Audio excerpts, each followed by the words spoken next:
Coming up in May on Roanoke County Today, we talk about foster families and find out when it's time to splash. All this and more coming up on RCT. ROCO Alert is Roanoke County's new citizen alert and warning system. In the event of a local emergency or disaster, Roanoke County will contact all landline telephones in the county's 911 database with any important information and instructions you need to know. To receive notifications from ROCO Alert via email, on your cell phone or VoIP phone, you'll need to set up an online account. There's no cost for citizens to sign up, but phone usage or text charges may apply. Go to roanokecountyva.gov/ROCO Alert and sign up today. Surf by the award-winning RVTV.org, the official website for Roanoke Valley Television Channel 3. The site features new content like the Media Center, where you can view selected RVTV programming. Also find RVTV's daily lineup, information on RVTV shows, a photo gallery, and even a Notify Me sign-up to keep you posted on upcoming RVTV events. It's all at RVTV.org, the official website for government and educational television in the Roanoke Valley. RVTV. Welcome back to the show. Roanoke County is beginning a new study on the 419 corridor, and here to talk more about it is Jill Loop, Director of Economic Development, and Philip Thompson, Deputy Director of Planning. Welcome to the show. Thank you. Thanks for having us. Sure. So Philip, first tell us why is Roanoke County implementing this study? Well, we looked at all of our commercial land in the county, and the county only has about 1.85% of its land mass is zoned commercial. And so of that, only 0.4% is vacant and available for development. So it made us go back and look at our existing commercial activity centers, and so we started evaluating each of those. And so we chose the Tanglewood area for a variety of reasons. Number one, it's along the corridor that has the highest traffic count in Roanoke County, which is also the third highest in the Roanoke Valley. It's zoned, 96% of the zoning is for high-intensity commercial or residential use. Our long-range plan has it designated for high-intensity commercial and residential use. Given the fact that the study area encompasses three large landowners that cover about half the study area, with Tanglewood Mall, with South Peak and its corporations, and with Old Heritage, we thought this would be the perfect place to start this study. Great. And what does this mean for South County? Well, this means new retail investment in the community, hopefully along this corridor. This is Roanoke's downtown, and the highest concentration of traffic anywhere in the county is along this corridor. And we know that this area is very attractive to retail investors, both regionally and nationally. So we're hoping that that's what that'll mean for this corridor. Also a greater density of development, perhaps multi-story facilities allowing for mixed-use development where you can live and shop and work along this corridor, and also greater safety for pedestrians as we implement some improvements along transportation routes here with biking, walking, more safety measures implemented here. Talk about the transportation plan for this corridor. Well, there's a couple things. One is we have a House Bill 2 funded project, or draft funded project, that would add additional lane heading towards the interstate, also some bicycle and pedestrian improvements along with that. We have a highway safety improvement program funds of about $1 million that are programmed for the Ogden Road 419 area as well. We envision that the study would focus a little bit more about transit. We'd also look at bicycle and pedestrian improvements along the corridor as well, in addition to whatever road improvements we'd have to make. So multimodal enhancements are really key to the redevelopment of this area, and so that's a big part of the study. And what are some of the project parameters? Well, what we want to look at is where are there opportunities for development and redevelopment, what improvements do we need to make from the infrastructure side, water, sewer, and also the roadway, bicycle lanes, sidewalk as well. Looking at the design, we want a whole design charrette and design parameters as well. Also trying to get what are the financial and regulatory requirements that we have to make it look like a downtown or a town center. So that's the parameters of the study that we have as far as the scope of work is concerned. Okay, and let's talk about Tanglewood Mall. That's certainly a large area on this stretch of 419. What are some plans there? Well, as you may have heard, Tanglewood Mall is up for for sale. It's about 780,000 square feet of retail space along this corridor on 58 acres. So it's a very large piece of the puzzle. We have 3 primary landowners along this corridor. Tanglewood is probably the largest. And we want to look at ways we can facilitate the redevelopment of this property. Since it is for sale, much of that depends on the buyer for the property.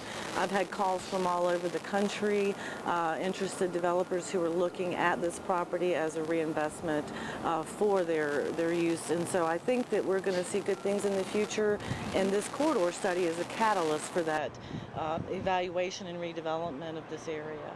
Okay. And how can citizens get involved in this? Well, obviously, we want to have different meetings, public meetings, workshops. We intend to have a design charrette, which should be open to the citizens to participate. We probably have some social media outreach as well, have information on the county website for them to get information and understand what opportunities there are to be involved. Okay. And is there a specific timeline for all of this to occur? Generally, I think we're going to hopefully start the study, have somebody on board by July 1st, as far as consultants concerned. And we have a period of time about 6 months. So by July 1st, the first of the year, is when we want to complete the study. Okay. And then, of course, with Tanglewood Mall, depends on the buyers as to what will happen from there on out. Sure. You know, this property and this corridor is of great community interest, of great concern to the county. Any type of development that we do along this corridor means tax revenues for the county. Sure. It means new job opportunities for citizens, and we want to be a catalyst and a facilitator in our economic development strategy to make that happen here in the 419 area. So we're very excited about this project. I think it's because of the high income demographics along this corridor, it's of great interest to national retailers and national developers. So we're very much looking forward to this process. Sure. Great opportunities that lie ahead, and I'm sure our community will be very excited when they see what we have to offer. Great. Thank you both for being with us. Thank you. Appreciate it. Thank you. We'll be right back. The South County Library is now a designated passport acceptance facility. Passport applications are taken by appointment during these hours only, Monday through Saturday, 9 a.m. to 4 p.m., and Monday and Tuesday evening, 6 to 8 p.m. For more information or to schedule an appointment, call the South County Library at 540-777-8782. Details are also located on the County Library website, roanokecountyva.gov/passports. Do you have a neighborhood concern in Roanoke County? You can now report zoning violations online by using the Neighborhood Concern Submission Form. Simply select a zoning code and add any details about your concern. Provide your name and contact info and choose to opt in so we can provide you with follow-up reports. Enter an address for your concern or select the location from the map and click Submit Entry. You will receive a case number that lets you track the status of your concern at any time. Submit your neighborhood concerns at roanokecountyva.gov/zoning app.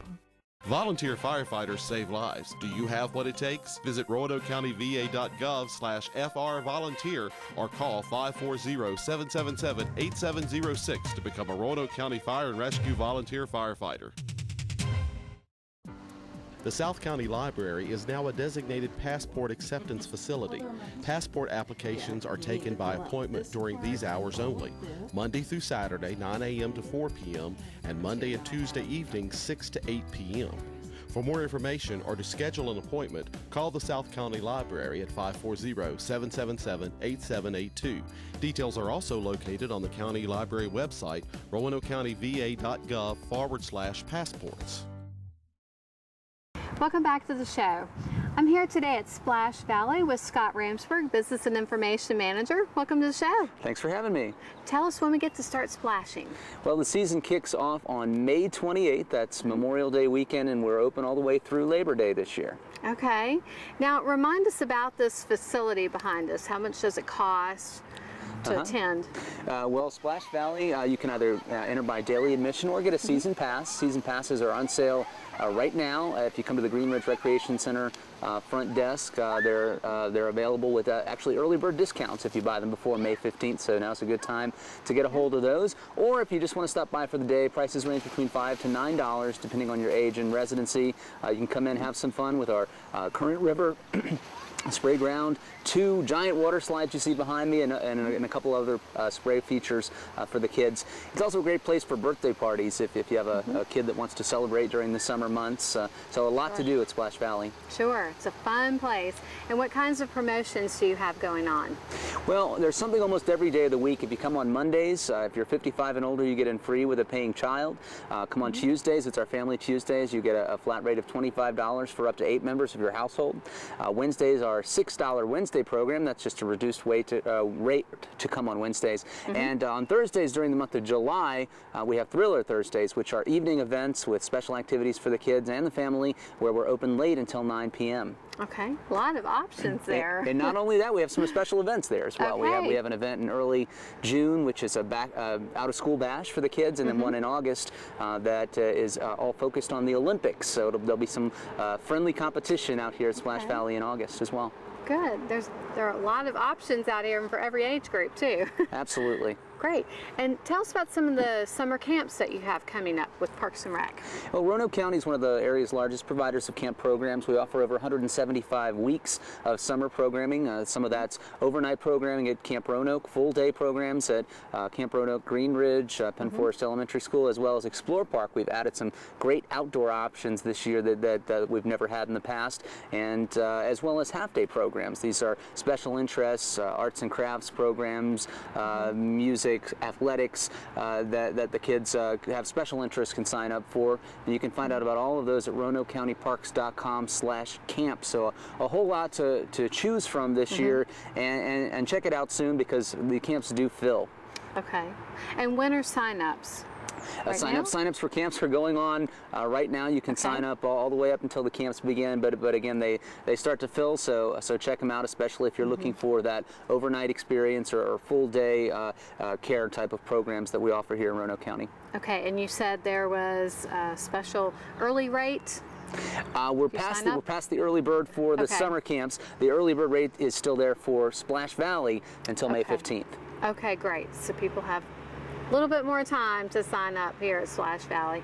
And again, how can people find out about Splash Valley, Green Ridge, or any of the camps you have to offer? Well, if you want to find out about all of them, you can go to RoanokeCountyParks.com, or we have specialty websites to SplashValleyWaterPark.com, or you can go to GreenRidgeRecreationCenter.com if you just want information on the beautiful facility we have right behind us here.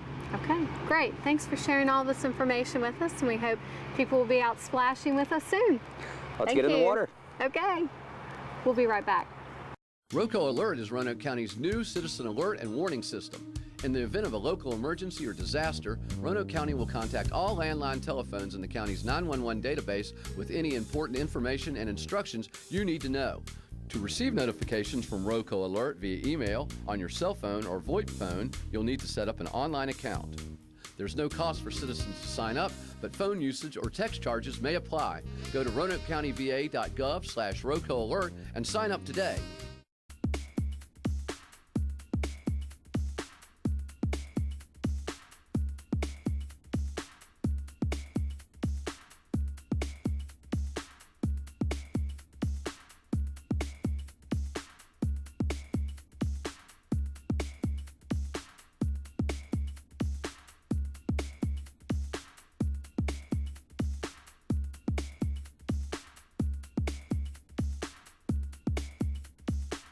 Welcome back to Roanoke County Today. My name is Brian Klingenpeel, and I'm the Community Outreach Coordinator for Roanoke County Fire and Rescue.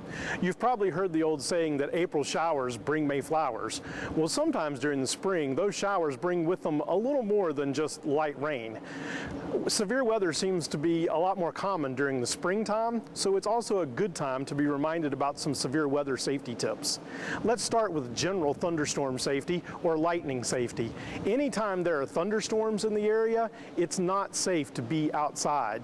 If you're close enough to hear the thunder, then you're close enough to be struck by lightning. So if you hear thunder, you need to seek shelter immediately. Safe shelter is defined as any kind of a sturdy, substantial building or inside of an enclosed metal-topped vehicle, and you need to stay inside of that shelter for at least 30 minutes after you hear the last clap of thunder. Let's also talk some about flooding safety. Each year, more deaths occur related to flooding than any other thunderstorm-related hazard. The Centers for Disease Control and Prevention say that over half of flood-related drownings are due to people driving into floodwaters. It only takes 12 inches of rushing water to move a small vehicle and only 2 feet of rushing water to move any size of a vehicle. It is never safe to walk or to drive into hazardous flood waters. So please remember, turn around, don't drown. And finally, let's talk some about tornado safety. Tornadoes do happen here, as we've seen in our region over the past several years. One important thing is to know the difference between a tornado watch and a tornado warning. A tornado watch simply means that conditions are favorable and you should keep an eye out for weather changes during the day. A tornado warning means that a tornado has been spotted in your area, either by a trained spotter or by radar, and that means take action. Get to your safe place immediately. So where is the safest place to be in a tornado? A safest place to be in a tornado would be in the lowest level of whatever building you're in an interior room that has no windows. The largest cause of injury from a tornado is flying glass and flying debris, so you especially need to be away from those windows. A common myth about tornadoes is that because we live in the mountains protect us and they don't ever happen here. Well, we know that that is simply false. So we've got to know what to do to be prepared in case of a tornado. Another good thing to do is to have some kind of a weather app on your phone or get yourself a NOAA weather radio so that you can get the severe weather information that you need to keep you and your family safe. If we can help with any severe weather safety tips or any other kind of safety tips, please contact us. Again, my name is Brian Klingenpeel, and I'm the Community Outreach Coordinator for Roanoke County Fire and Rescue. You can reach me at 540-777-8718, or you can find us online at www.roanokecountyva.gov/fire rescue. Roco Alert is Roanoke County's new citizen alert and warning system. In the event of a local emergency or disaster, Roanoke County will contact all landline telephones in the county's 911 database with any important information and instructions you need to know. To receive notifications from Roco Alert via email, on your cell phone or VoIP phone, you'll need to set up an online account. There's no cost for citizens to sign up, but phone usage or text charges may apply. Go to roanokecountyva.gov/Roco Alert and sign up today.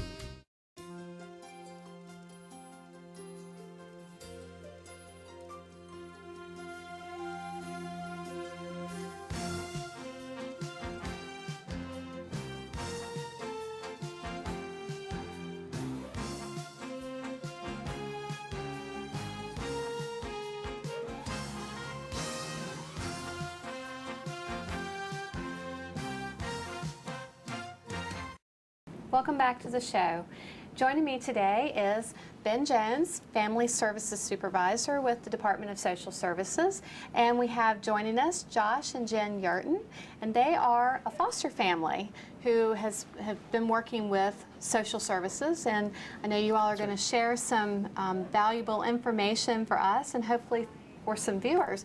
But first, Ben, tell us a little bit about what this program is. Certainly. Roanoke County DSS provides free pre-service training and approval for families who are interested in being foster families for Roanoke County, which includes Vinton and Salem and the area around Roanoke City. We're interested in fostering or foster families for children of all ages. In particular, we're very interested in recruiting families who are interested in learning about fostering teenagers, which is children over 13. Okay. And now for the Yurtons, tell us, how did you find out about foster parents? We learned about foster care from some friends of ours who took in 3 foster children. Okay. Yeah, it was actually my old boss, and they took in these 3 boys through another organization and started the process. And the more we saw what they were doing and the impact that it was having on these boys and just how they were giving their lives to something that was bigger than them, it was really compelling. And so we started off watching what they were doing and just thinking, I think this is something that we could do. you felt like you were called to this type of decision. Yeah, that's right. That's right. Okay, Yeah. great. And what was training like for you? Was there a pre-assessment? What did you go through? There's a lot of paperwork, and there's some classes that you have to take. So on Saturdays and on Thursday evenings, about 27 hours of training. But you do it as a group, and it's fun, and the instruction is helpful, informational.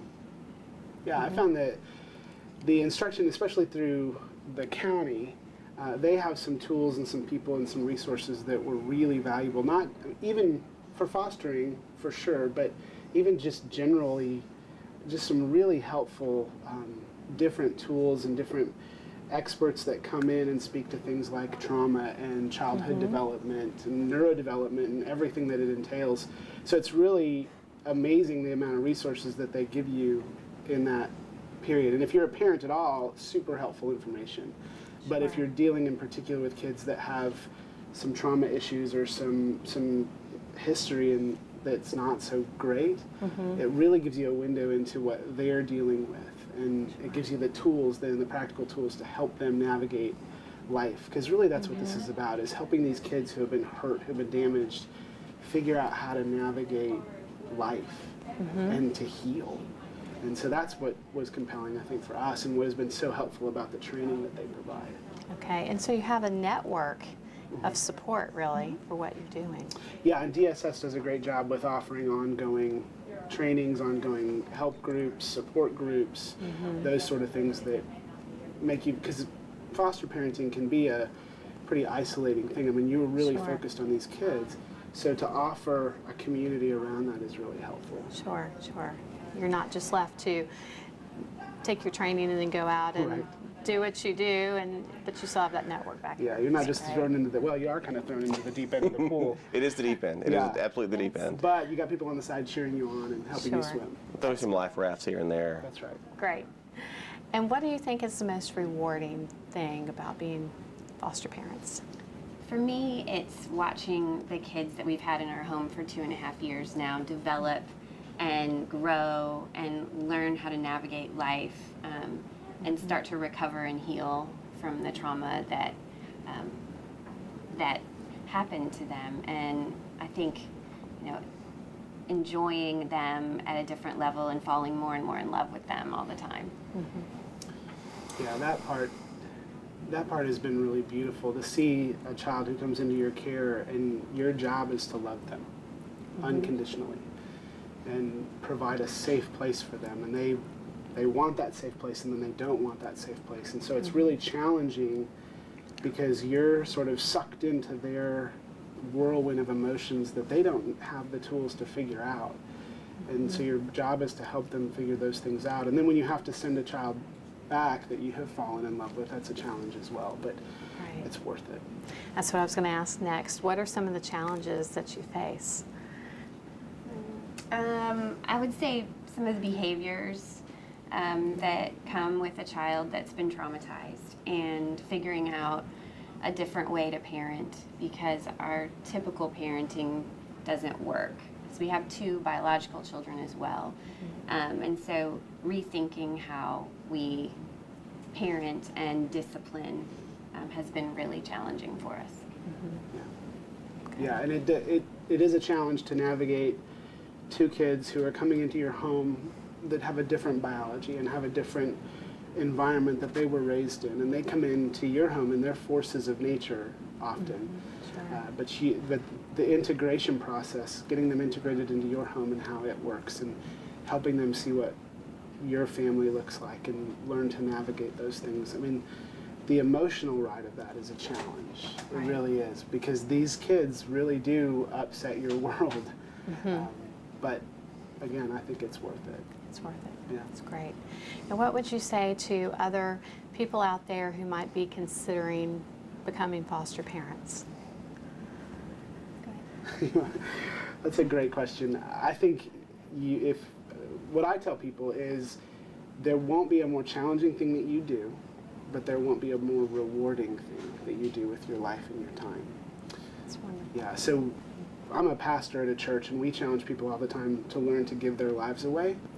And because we're in our culture, we're very consumed with our own world, and just protecting it and making sure that it goes smoothly and making sure that we pursue happiness, really. And so deciding to foster parent is a really different course. It's almost countercultural. But with that, with the challenge comes this reward that I think is indescribable. You know, the hardest things in life often become the most valuable. And so when you have loved a child who doesn't love you back, that's a different paradigm than what we're used to. We're so used to receiving, but when you're able to stand in the middle of their storm and weather it and love them anyway, there's a whole different level of reward that comes with that that's really powerful. And you know, I think if people think about their lives, oftentimes the things that are the hardest are the stuff that becomes the most rewarding. And so you're choosing to step into a situation like that, and it's a challenge, but it's a beautiful thing, beautiful process. Wonderful. Now, Ben, if people are interested in becoming like the Yurtons, some foster parents, It's a high bar. what should people do? Sure, Certainly, it is. certainly. We are very proud of the Yurtons. What they can do, there's often a lot of questions, and there are a lot of things that you need to think about if you want to be a foster parent. There are a lot of really great rewards, and there are a lot of significant challenges. I'm available by phone, 283-8844. My resource coordinator, Jeannie C., is also available. She is our primary trainer, and she develops the curriculum that foster parents are part of throughout their work with us, not just the pre-service, but the ongoing in-service trainings. Jeannie's phone number is 283-8850. We're happy to answer any questions. There's no bad question. There are some families who aren't ready, and we're happy to talk you through that and help you decide if you're ready to learn more about foster parenting, because you don't sign up on the first day. We put you through 27 or 30 hours of training so that you really get what the job looks like and you can make an informed decision. You don't have to know what you want to do, and the whole thing's free. We believe it's a good parenting curriculum, as well as working with children who've been traumatized. But we're just really eager. Our community is a wonderful community. We do a lot of reunifications with families and adoptions where children get to be with their forever home. But we're a little thin right now because we've completed a lot of families in our area, which is wonderful. But we need some more families who are willing to work with us on any age child. But in particular, like I said earlier, if you're not afraid of a 12-year-old or a 15-year-old or a 17-year-old and want to learn more about that, we're most eager to work with families in that arena, because we are sending kids out of our own community because there are families in other places that are more willing to take our kids than we are. So I want to fix that. Okay, wonderful. Thank you all for being here with us today and sharing this with our citizens, and hopefully if people are interested, they will contact Ben here at Social Services. We'll be right back. Do you have a neighborhood concern in Roanoke County? You can now report zoning violations online by using the Neighborhood Concern Submission Form. Simply select a zoning code and add any details about your concern. Provide your name and contact info and choose to opt in so we can provide you with follow-up reports. Enter an address for your concern or select the location from the map and click Submit Entry. You will receive a case number that lets you track the status of your concern at any time. Submit your neighborhood concerns at roanokecountyva.gov/zoning app. A pet is a friend. They are playful, loyal, and every pet wants and deserves a forever home. Did you know the Regional Center for Animal Care and Protection has many pets that are available for adoption? Our adoptable pets are listed online with pictures and descriptions, or you can visit us at 1510 Baldwin Avenue, Monday through Saturday, 11:30 a.m. to 6 p.m. For more info about providing a pet a forever home, contact Emily Williamson at the Regional Center for Animal Care and Protection. Remember, there's no place like a forever home, so adopt today.